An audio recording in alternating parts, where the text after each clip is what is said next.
Terungkap liciknya Rahmat Agil alias Alung pembunuh Fitria di ruko kosong, kirim pesan skenario lewat IG sang pacar.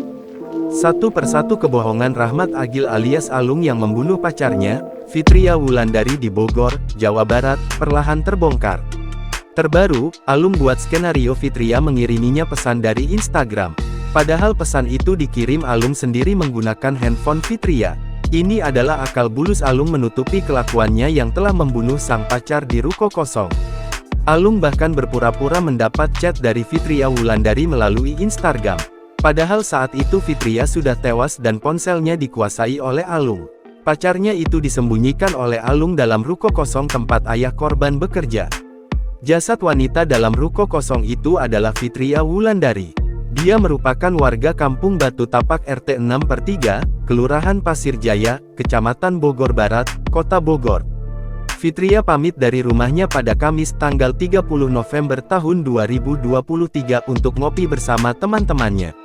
Namun pada pukul 24 waktu Indonesia Barat, nomor WhatsApp Fitria Wulandari sudah tak bisa dihubungi. Alung lalu membuat skenario kalau Fitria hilang. Keluarga pun mencari keberadaan Fitria Wulandari hingga Sabtu tanggal 2 Desember tahun 2023. Diungkap ayah Fitria, Irwan Iriawan, dirinya pada Sabtu itu bekerja di depan ruko tempat jasad anaknya disembunyikan. Diketahui Irwan dan Alung sama-sama berprofesi sebagai juru parkir. Saat itu Irwan mendapat jatah parkir di kedai bakso dekat ruko kosong tempat Fitri terbaring. Posisi korban di ruko ujung, "Nah saya markirin di ruko itu," ujarnya. Pada hari itu Irwan ingat betul kalau Alung masih sempat bercanda dengannya. "Dia ngajak saya bareng parkir, ngajak bercanda, kok gak kepikiran dosa udah matiin anak saya," kata Irwan.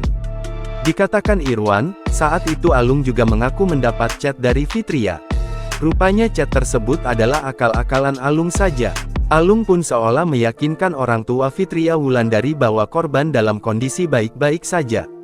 "Dia memberikan keyakinan ke saya kalau Wulan gak apa-apa, padahal itu Wulan udah gak ada," kata Ibunda Wulan, Trisna Marliani. Sementara itu, Kasat Reskrim Polresta Bogor Kota, Kompol Rizka Fadila mengatakan, saat ini pihaknya masih memeriksa Alung terkait motif pembunuhan. Download Tribun X sekarang, menghadirkan lokal menjadi Indonesia.